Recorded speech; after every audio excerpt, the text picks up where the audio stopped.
I'm speaking in good faith with three guests from different faith traditions and, of course, with different life experiences today about the love of God.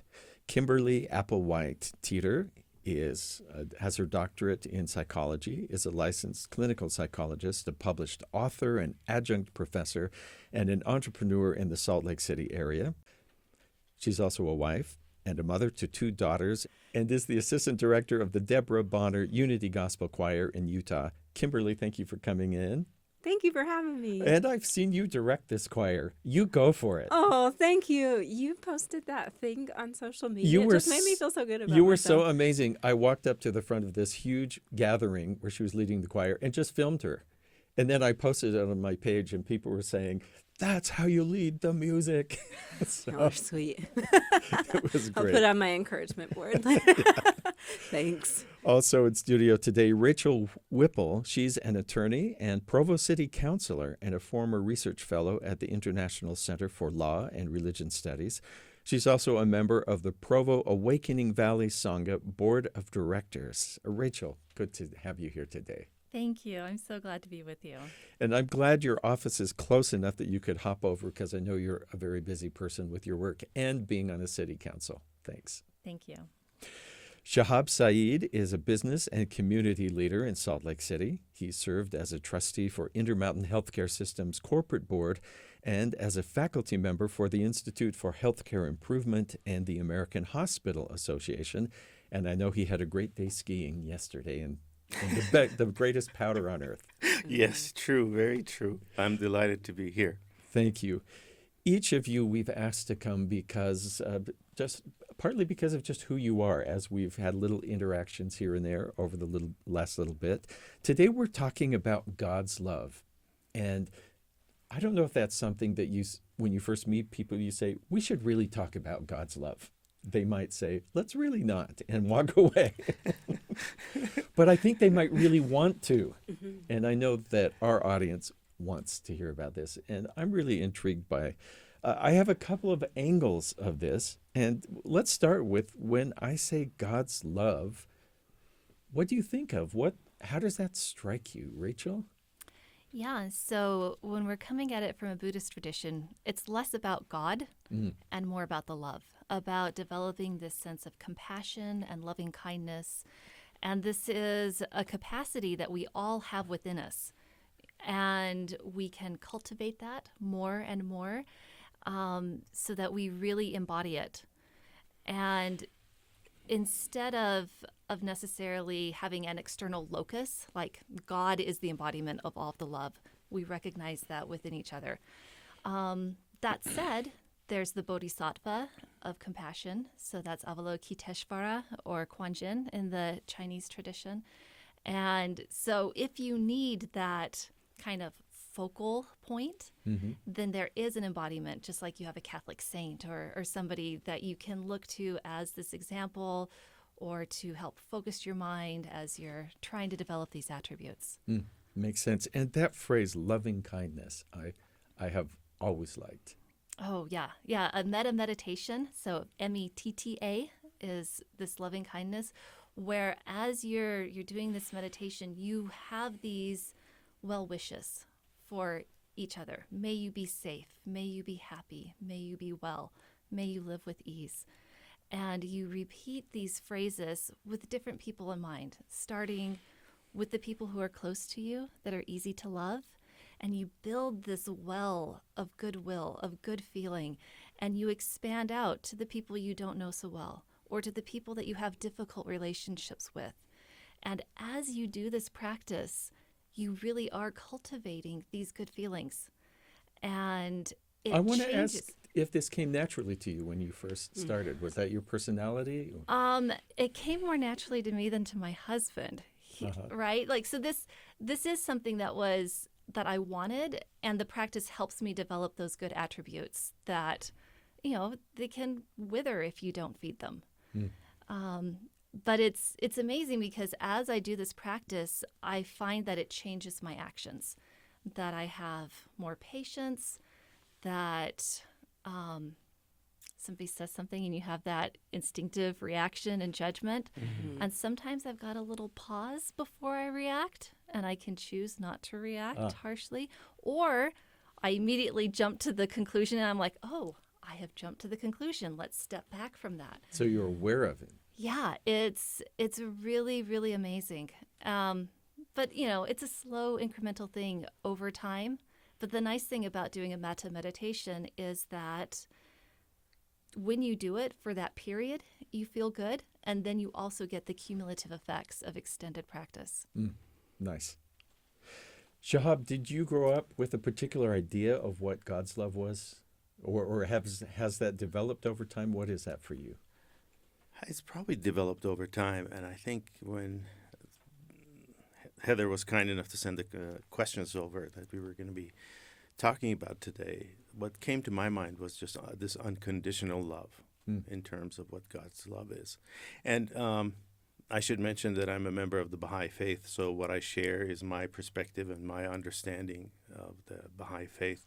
And I actually, Baha'u'llah is the prophet founder of the Baha'i faith, and in one of his writings, which is called The Hidden Words, he says, "O Son of Man, veiled in my immemorial being and in my ancient eternity of my essence, I knew my love for thee, therefore I created thee."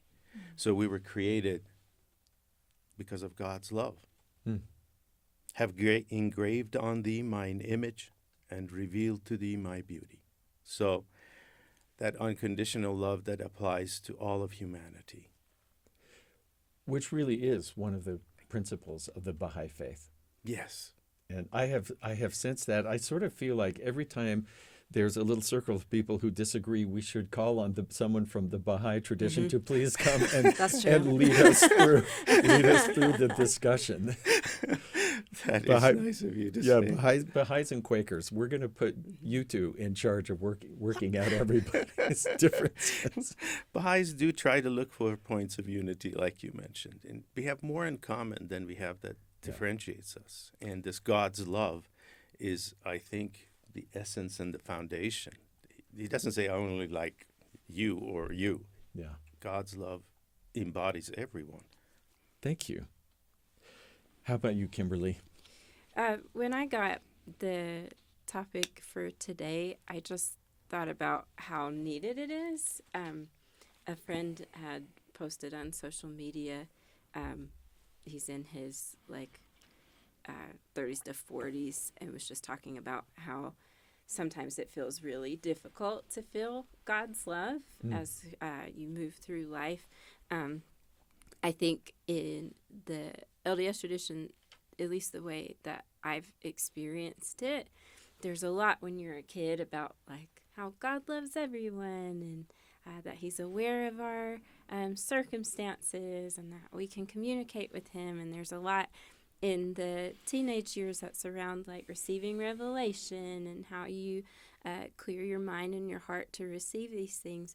And what my friend was saying was, as you get older, sometimes it feels like you're left on your own. You've built all this capacity for revelation or building up good practice, and then sometimes it's okay, well, maybe I'm just being left to my own devices when the challenges of the world happened. And it's relatable to a lot of people, and it's relatable to me too. I think at this point in my life, I've had to be pretty intentional about how I look for God's love, not because it's not there, but because maybe I don't have the same intentionality or hopefulness that I did when I was a kid, or maybe there's just other circumstances that make it feel like it's more complicated. I was thinking about I was thinking about when you were talking, Rachel, about the loving kindness meditation. As a psychologist, we do a version of that in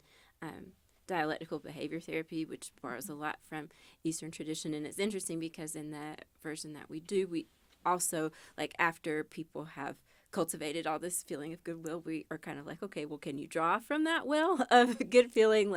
Can you radiate that back? And that's when people really start to struggle, their receptive capacity to feeling loving kindness is just I don't know, shattered in some way. We get people that have just learned from the environment and circumstances that certain things just don't feel as accessible or possible anymore. And so it's not so much a struggle for them to give love, but to receive love is really difficult. And so even I think about in my tradition also, people have this interest in gospel music, so our choir has been able to go out. And I think one of the ways that gospel music, I mean, I grew up on gospel music too. I'm Black, in case people are just listening and they can't see it. So I grew up on gospel music as well as the music of my faith tradition of origin. But what makes those two things different is often the perspective is different. Who is talking?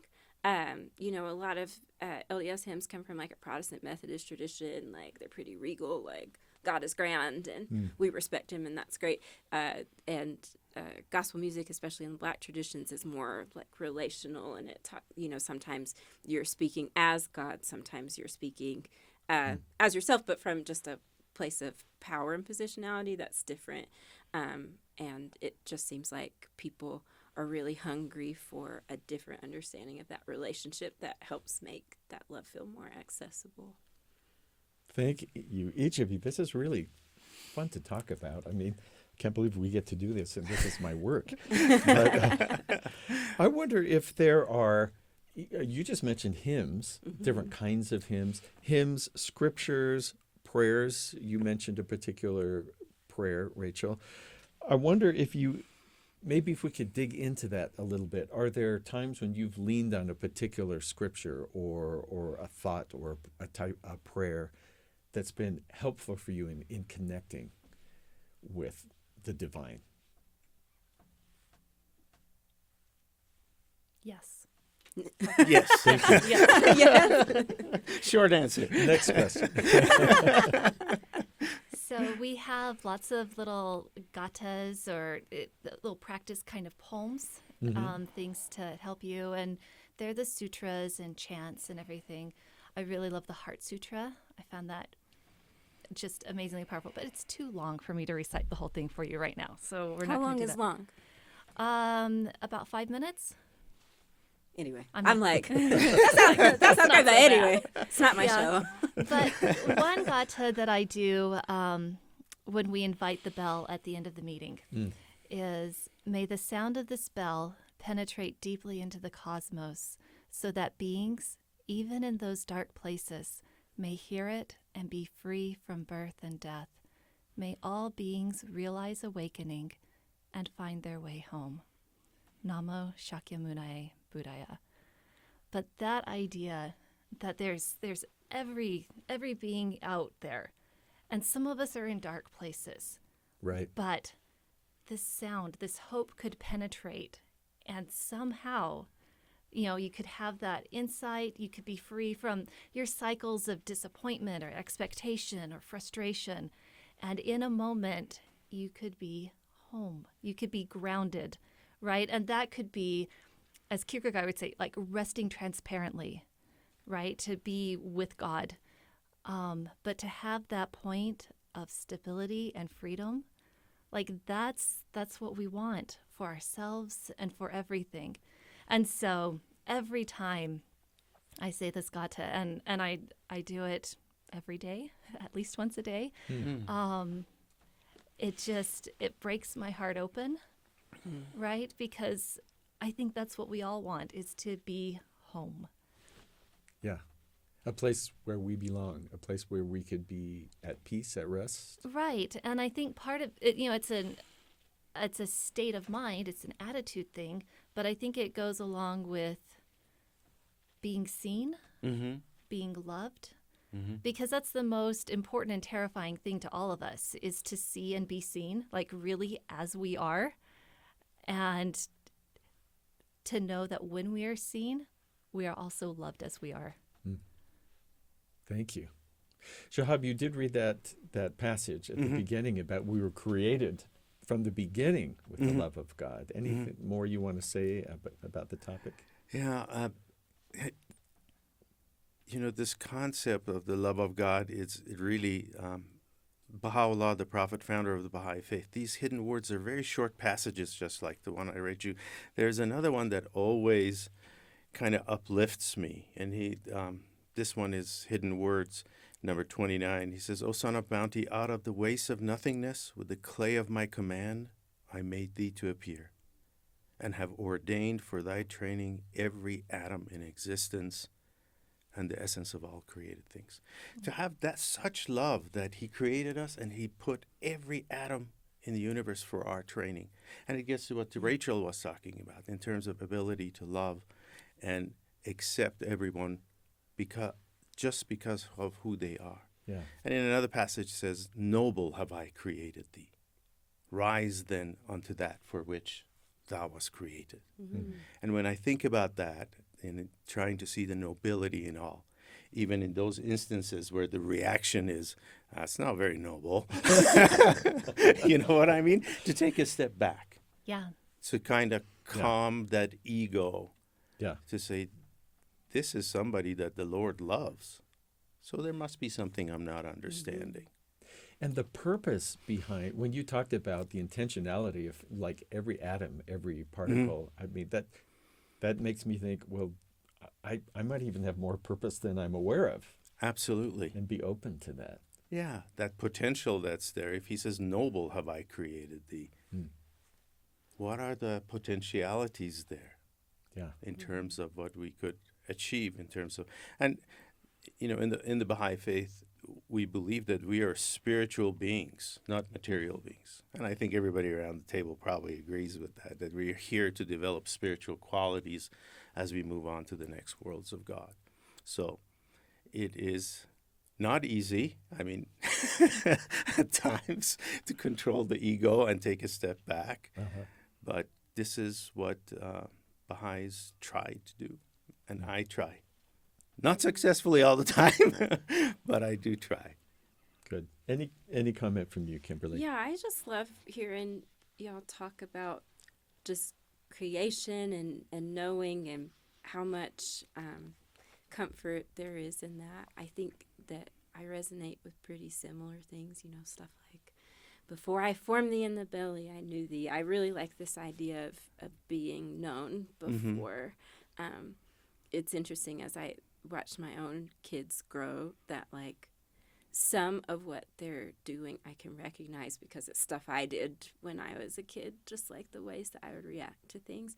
And then so much, like the vast majority of what they do is just stuff that I could predict just from watching them as kids. And maybe this is just me as like a child development person, but just so much of who they are seems so unique and but also predictable from what I've seen of them. And it's really fascinating for me as a parent to feel like I can know my kids in this way. And so to have somebody with perfect knowledge be able to know us in similar ways just gives me a lot of comfort.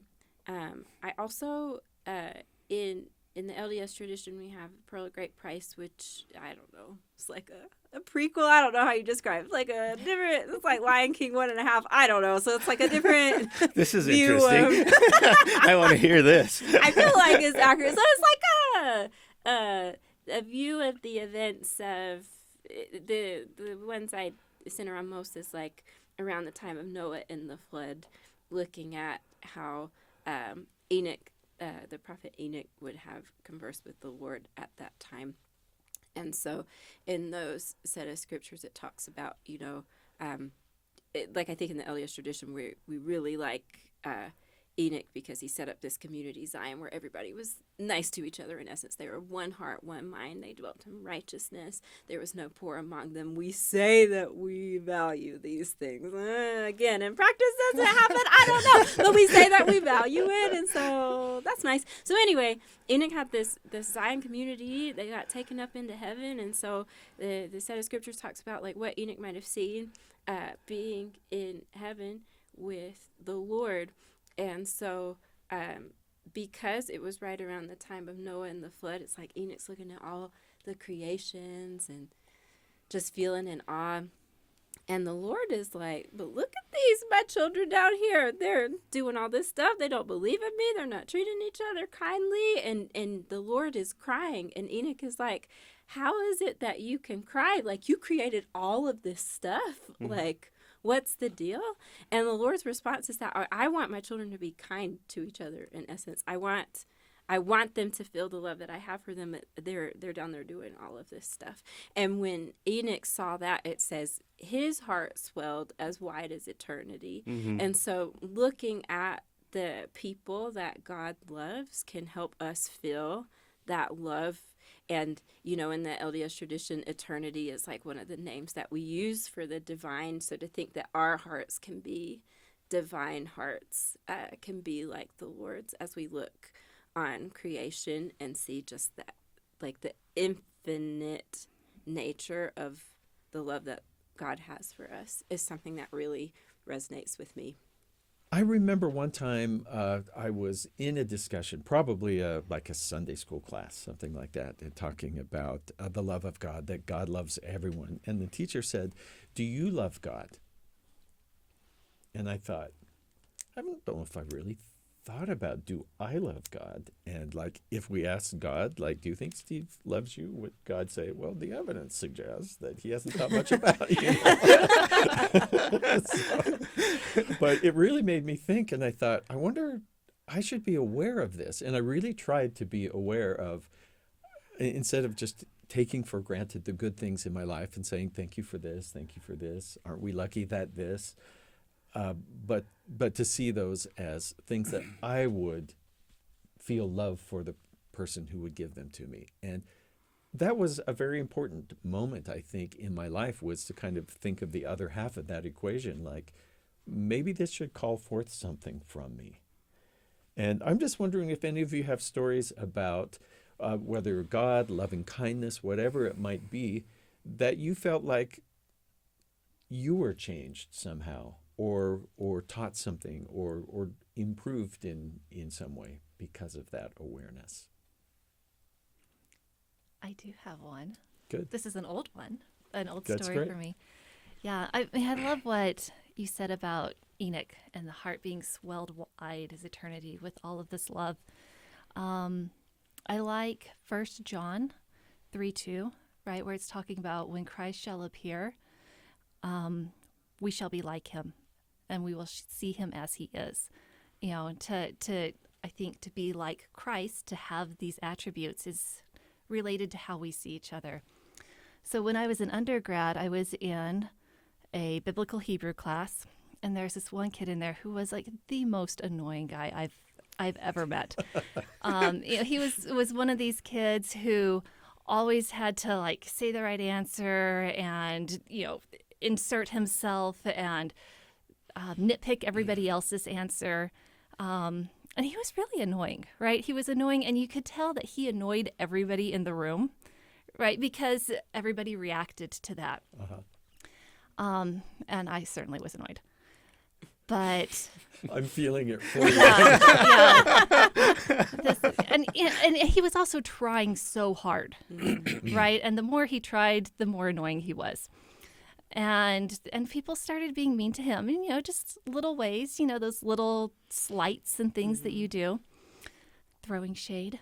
So one day he was in class, and he was talking about his birthday, and that he was going to have a party, and it was going to be this next night. And I realized nobody was going to this kid's birthday. Nobody was there.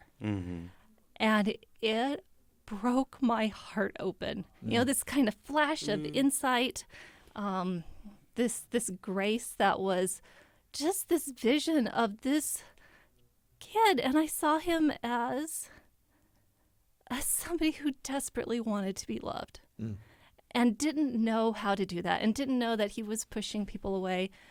And he wasn't annoying to me anymore. And I changed how I treated him. Like, I didn't go out with him or anything, but I talked to him. I looked at him and spoke with him. And suddenly, having somebody see him and connect with him, his annoying mannerisms toned down. And because I was treating him differently, other people in the class treated him differently. And the tone for the rest of the semester was different. And that flash of grace was not something I asked for. It was not something that I could manufacture on my own, because it's very hard to change the way you feel about people. But you can cultivate conditions, and when that insight, which we'd call prana, when that comes, you can act on it. And yeah, that experience happened to me when I was probably 19 or 20, but it has stayed with me, and it has made me more hesitant to judge people harshly, especially when they're annoying me. I'm like, what are they asking for? What are they needing? Yeah. And that was a very humbling experience. But that's what humility is, right? Being open to learning and to saying, I was wrong about this, but we can be better. Thank you. I just really appreciated hearing about that.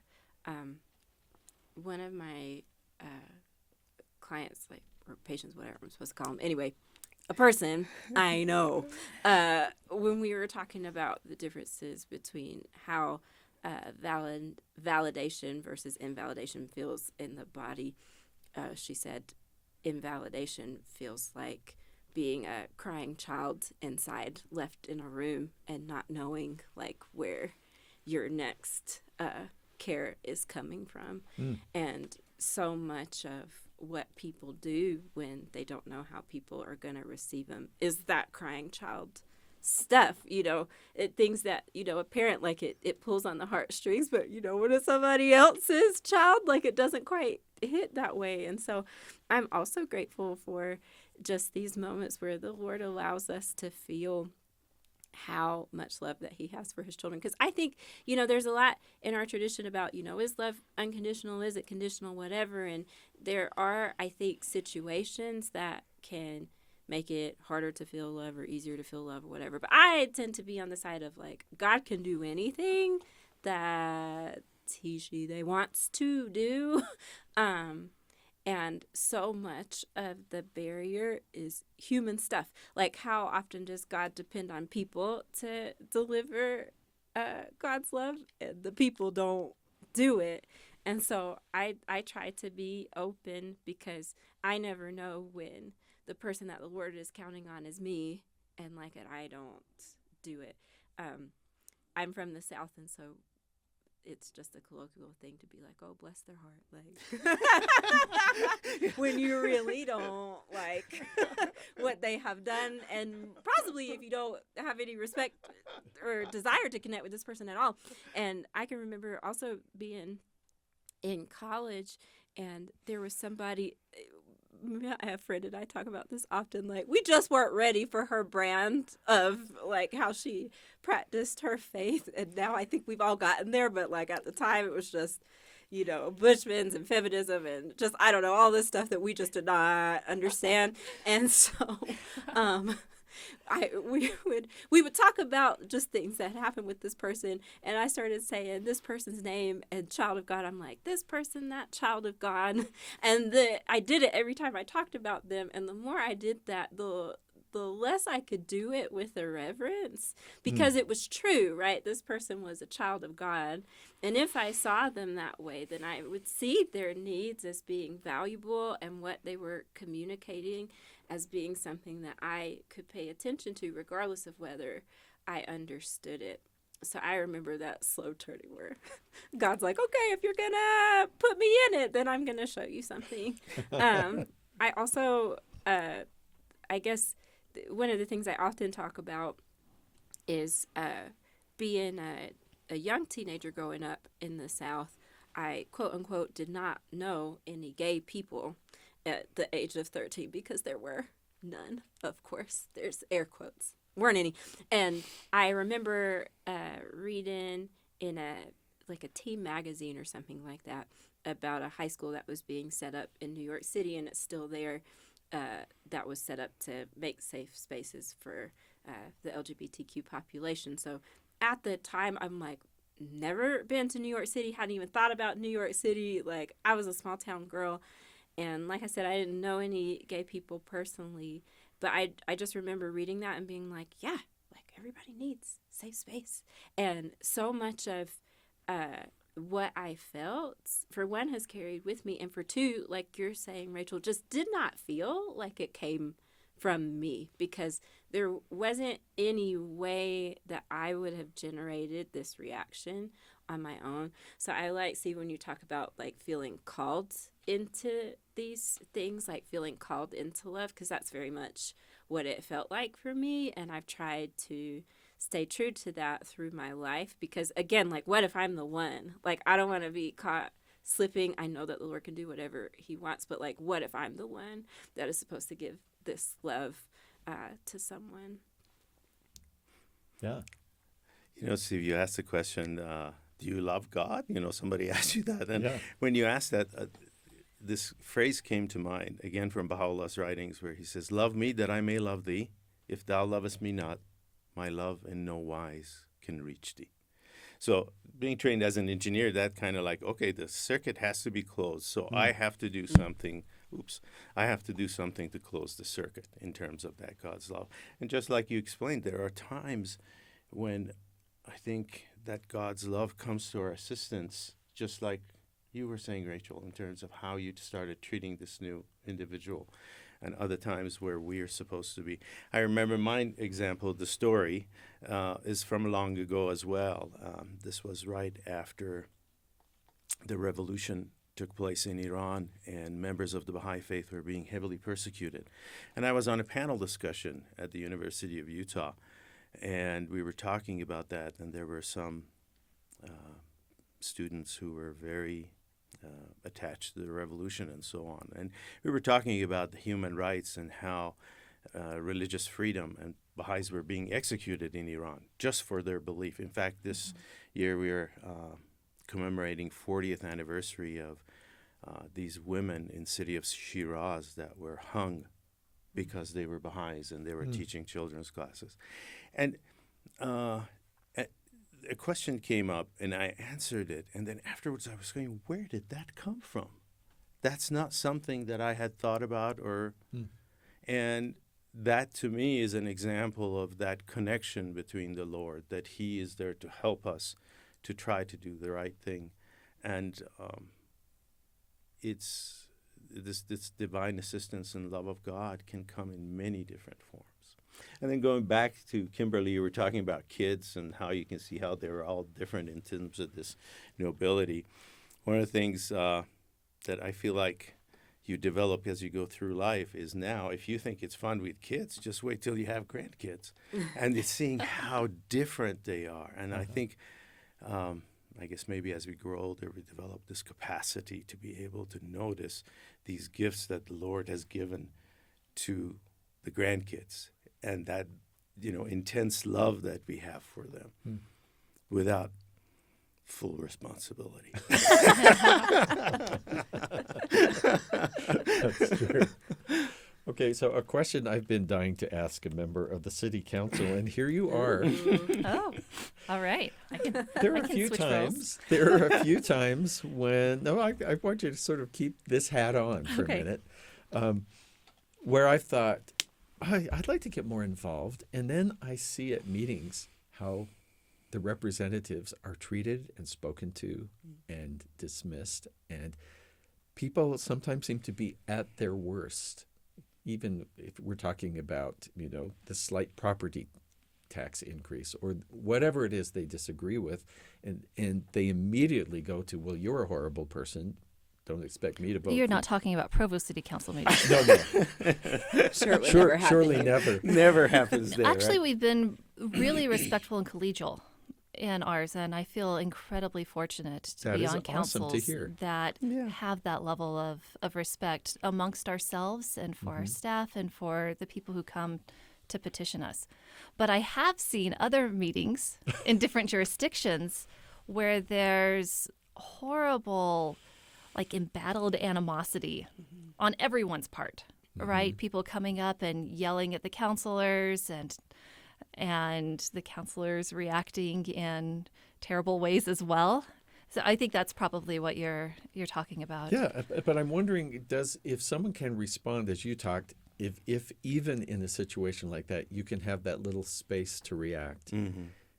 Do you see it diffuse or calm down people? Like they yell, and if someone doesn't respond in kind, but seems to be, okay, I think this is what you're saying, and respond with loving kindness or the love of God, do you see that changing the behavior of the people who are there to respond?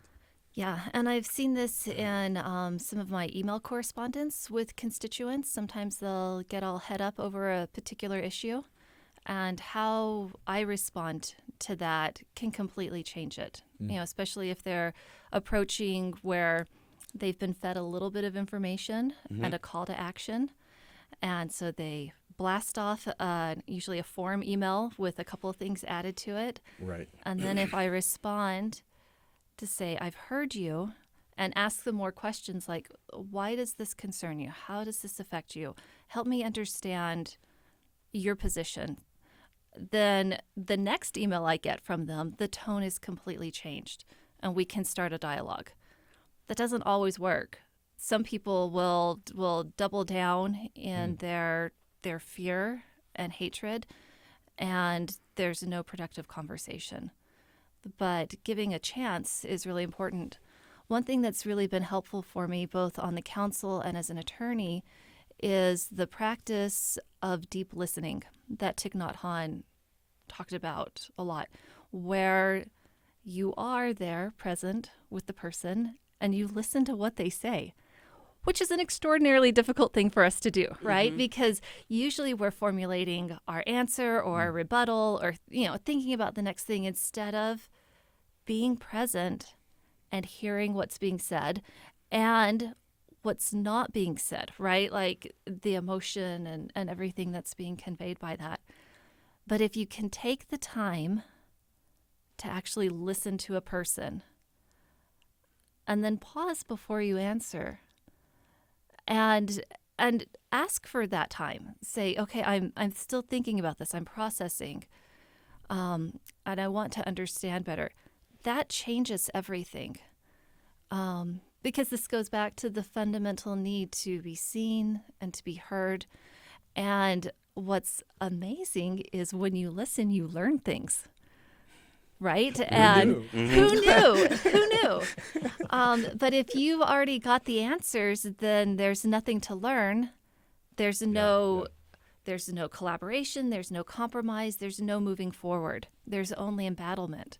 So it's been a fantastic practice, and I've been really working to try to cultivate this. Thank you for tuning in to In Good Faith. Today I'm in studio with Shahab Saeed, Rachel Whipple, and Kimberly Applewhite Teitter, talking about God's love. I'm wondering, and we've hinted at this a little bit, about how you see, like, to really experience God's love, do you have to, let me restate it this way. It seems like you could experience God's love one-to-one in meditation or prayer. But I did hear a recent guest discuss leaving the faith tradition she grew up in because she said she saw a lot of, quote, seeking solitary self-improvement by withdrawing from the community and society, which wasn't to her answering the needs of the community. And I'm wondering, maybe we can talk specifically about our spiritual communities. Do we need that community to really experience and to know God's love, or to have a way to channel it or to share it? Is that a requirement? Is that part of it, that we have a community to experience that with? I mean, my philosophy tends to be, you do things, you learn things. And so when you look at communities, I think there's a lot of great potential I guess, for what communities can do when you have people, places, things in alignment with what is important values-wise, and they have, again, an intentionality of moving along that direction, then I think a lot of good can be done that way. And I think that sometimes there's just a lot of other things that communities can get into. I did my doctoral research project on the experiences of LGBTQ people in conservative religious faiths, most of them my own. And a lot of them talked about how when they went to their bishops, their ecclesiastical leaders, to disclose their gayness themselves, reveal themselves to people. I keep thinking about how we really all talked about how important it is to be like seen and known and held. I would extend that. And so I think that that's all people are looking for when they do these things. And a lot of what they were reporting happened was that people were trying to, let's say, regulate their behavior in order to have them be a part of a community. And that, to me, is where I struggle with community sometimes, especially my own religious tradition, because I'm like, I think that God can reach people anywhere they go. But we've got a lot of fear around. And of course, like, it makes sense, right? Like, we're a group of people. So much of a part of the narrative is how we got kicked out place to place because people didn't like us. And, like, the bigger they grew, the more people hated. And, you know, I can remember being a kid and being like, there's still a law in the books in Missouri or wherever it is that you can, like, shoot a Mormon on the spot. So, like, there's just this persecution narrative that I'm not saying is not real. I get it. If you felt like you had to go all the way to Mexico to get people not to bother you, like, there's something there, right? And so in the tradition, there's this pattern of preserving community at all costs that sometimes I think the love is left out.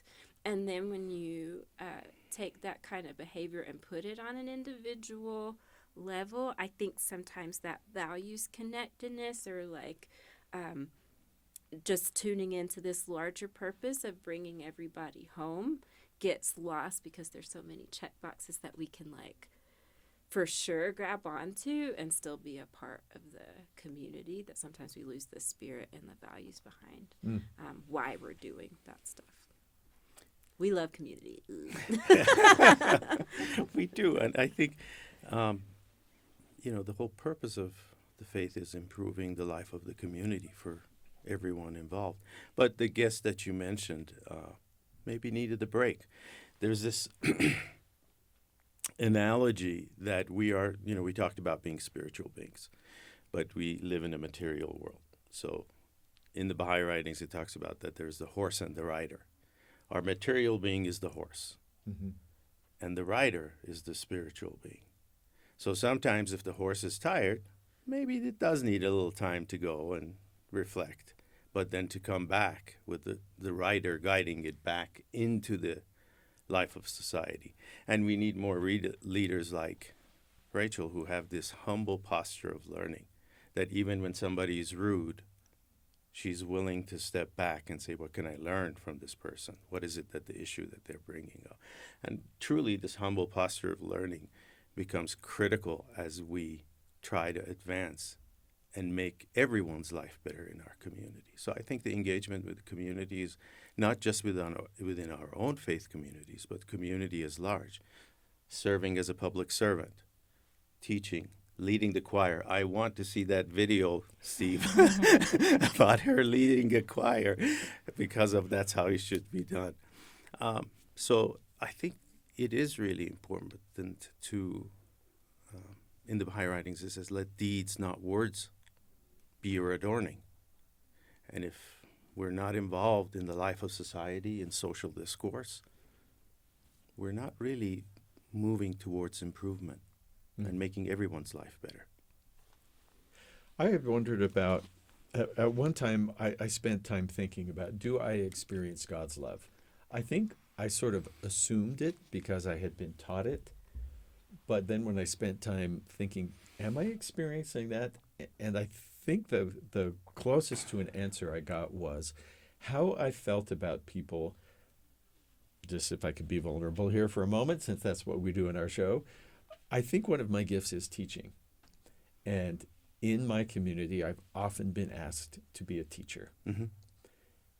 And part of the joy was, what do we need to talk about in this group that I'm quote unquote teaching, but really it's a discussion. And what I feel for the people that I'm teaching, to me, is God's love. And when we are working on that together, I feel something communally. I almost feel something coming through me. And like you said, Shahab, we'll end and I think, that's not what I prepared. Where did that come from? Yeah. But it was in this sort of flow of what I come to call God's love for all the people present.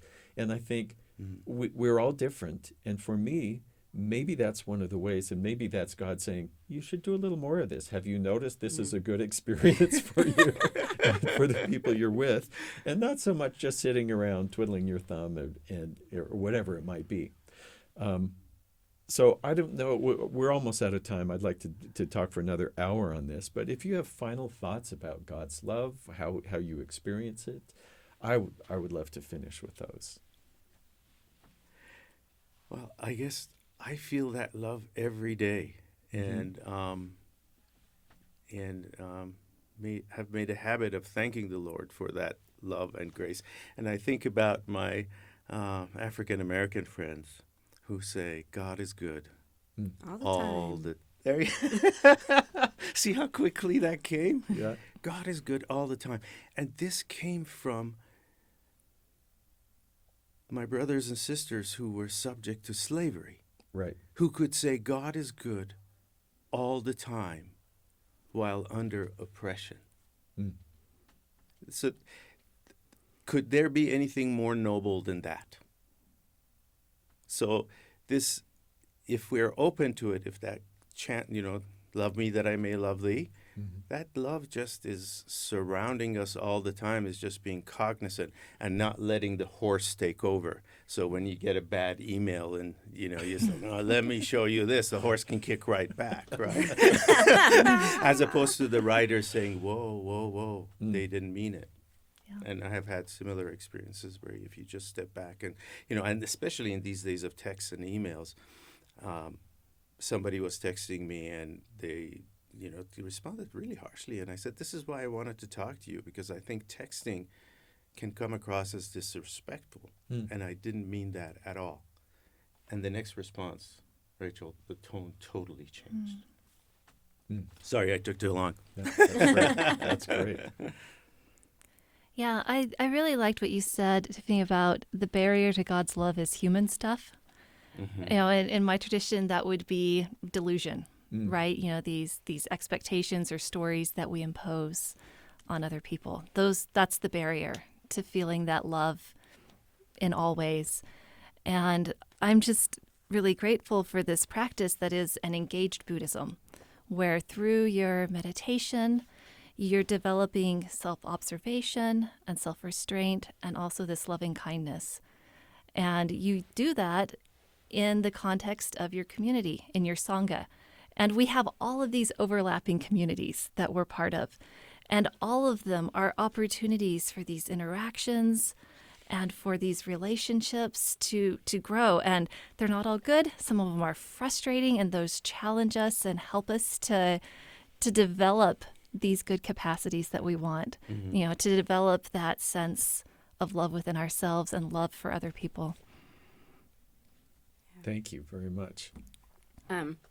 I just wanted to share one of my favorite passages about God's love. I think I just experienced God's love as like weightlessness, or like just weird suspended groundedness in DBT tradition, which I'm sure we borrowed from like a million other people. There's this concept of wise mind, and one of the things that Dr. Linehan talks about is like being a stone flake on a lake. And I'm like, what is a stone flake? But just like a little piece of stone that floats and like the water's all around and it doesn't move too fast, too slow. It's just like the right. And then that's kind of how I feel when I think about God and his love for me. In the Book of Mormon, there's a passage of scripture that people sometimes refer to as Nephi's Psalm, and it happens after Nephi's father passes away, and he's going through it, and he says he knows in whom he has trusted. And then he says, my God hath been my support. He hath led me through mine afflictions in the wilderness, and he hath preserved me upon the waters of the great deep. He hath filled me with his love, even into the consuming of my flesh. He hath confounded mine enemies into the causing of them to quake before me.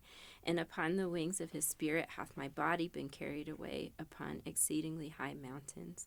And mine eyes have beheld great things, yea, even too great for man. Oh, then, if I have seen so great things, if the Lord in his condescension unto the children of men hath visited men in so much mercy, why should my heart weep and my soul linger in the valley of sorrow? And I just think that God carries me through the things that I experience in this life and gives me so much hope in what's to come that I just resonate with, like, why would my heart droop in this, like, stuff? Like, God is who is keeping me afloat here. And that's saying something because I can't swim. And so it's like a very, like, I don't even relate to water as a metaphor to just break the ice there. But I that's how I experience it, oddly enough. Rachel was saying earlier that she's learned to ski and so on, and I was thinking about God's love, and I'm thinking, oh man, that's kind of like skiing in powder. Waist deep and floating down this majestic mountain. It's just, and you're surrounded, you're immersed in it. So. Oh, that's a beautiful image. Kimberly, Rachel, Shahab, thank you, each of you. This has been delightful to me. My whole day is going to be better because of this discussion. So thanks for kicking it off this way. Likewise, Steve. Thank you so much. Thank you.